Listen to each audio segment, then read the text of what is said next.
آیا د باندې کفر فتوا ولې ولګېده؟ السلام علیکم ملګرو، دا شی تاسو ټولو ښه پېژنئ ماله.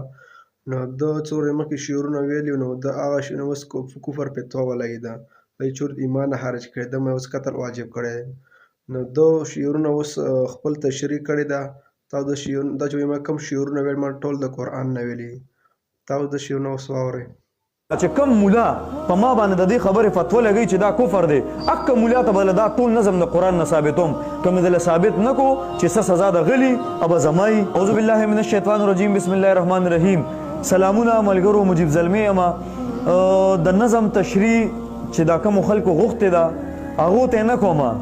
چې دا چا نه د غوښتې او د چا د وجې چې دی زما دپاره بدګمانۍ راځي په ذهن کې، د چا د وجې چې زما مینوال چې دی کم زما ملګری دی، ما اوري ما خوښوي، د هغوی په زړونو کې څه بدګمانۍ راځي، نو صرف د هغه ملګرو او د هغه مینوالو او د هغه قدرمنو اورېدونکو دپاره به او کتونکو دپاره به دغه تشریح زه تاسو ته کومه.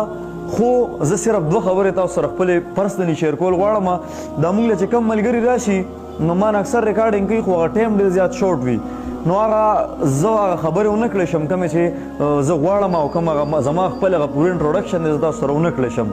ملګرو زما مجیب زلمی نوم دی، دومره پورې به تاسو ته پته وي چې د مردان سیمې سره تعلق ساتم. خو تاسو ته به دا پته نه وي چې الحمدلله په 2015 کې ما سره سنشت ته ما د قرآن حفظ هم کړی،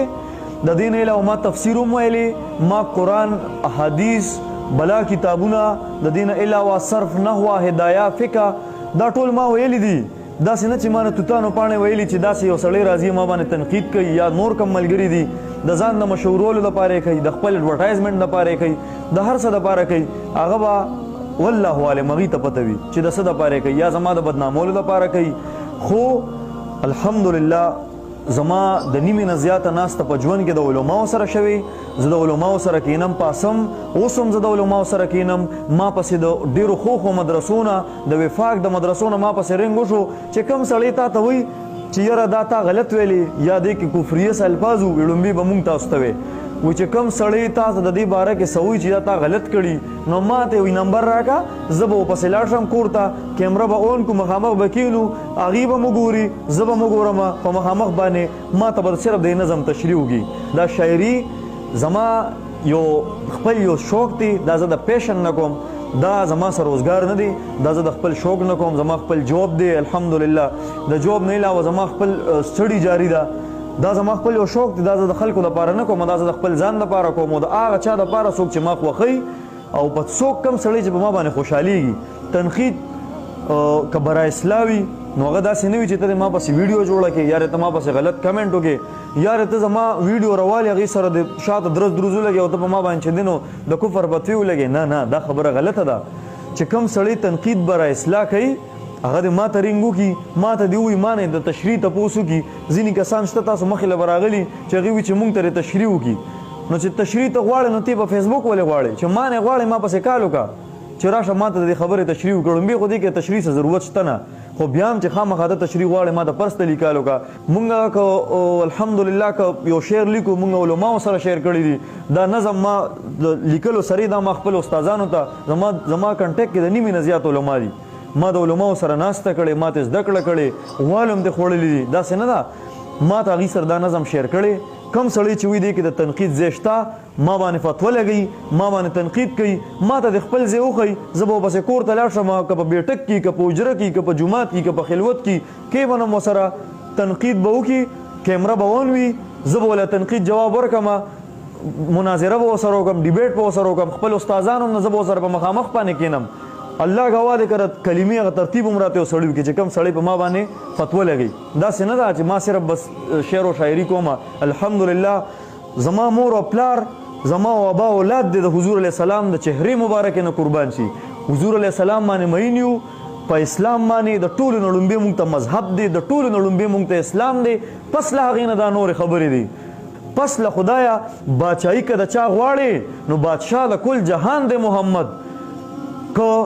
صورت د محمد نه وي پیدا کړی به خدای نه و دا دنیا. د رسول الله صلی الله علیه وسلم د مخ مبارکه تو ملګری ویه چې یاره دی ورته یار ویلی، دا ورته جانان ویلی دی. د جانان څوک کیدی شي؟ تاسو الله مو بخ وګوره په شاعری کې 90% چې کوم ناتخوانی ده پاره کې د حضور علی السلام په 90% ناتخوانی کې نوم نه لیکل شوی پاره کې د رسول الله صلی الله علیه وسلم ذکر چې شوی دی د رسول الله صلی الله علیه وسلم ذکر په جانان سره په دلبر سره په محبوب سره په ډیر په خپل الفاظو کې خو چې د چا جانان دی هغه ته جانان یو د چا لپاره چې صرف پیغمبر دی او د پیغمبر وي الحمدلله مونږ فخر کوو مونږ لپاره د ټولو نه لومبی مذهب دی بیا عقیده ده وروسته دا شاعرې دي واطیعوا الله واطیعوا الرسول کدا شته نو په قرآن کې واطیعوا الرسول فقط تو الله هم شته د حضور علیه السلام اطاعت او پیروکاری چې دی هغه د الله تعالی پیروکاری ده هر الله تعالی هر د حضور علیه السلام رضا الله تعالی خپل رضا ګرځولې هر د الله تعالی رضا حضور علیہ السلام خپل رضا ګرځولې په دې باندې چې تاسو کله قرآن وګورئ کله حدیث وګورئ تاسو به دې تنقیدون نه واوړئ داسې نه ده چې سړی نظم لیکي هغه په قرآن او په حدیثو باندې نه پوهېږي او ملګرو د تشریح خبره پاتې شوه نو زما یار زما ایمان دی زما یار زما سجده ده د جانان سترګې چې نه وي نه کعبه نه مدینه ده زما یار زما ایمان دی زما ایمان الله دی چې لا اله الا الله سره محمد رسول الله صلی الله علیه وسلم ما ولګو نو زما ایمان مکمل شو چې زما ایمان مکمل شو نو زما یار زما سجده ده نو زما سجده ال رب ته قبول شو چې کله ما پر رسول الله صلی الله علیه وسلم باندې ایمان وروړو چې کم مولا په ما باندې د دې خبره فتوا لګی چې دا کفر دی اک مولا ته بل دا ټول نظم د قران نه ثابتوم کوم دل ثابت نکو چې سزا د غلی ابا زمای والسلام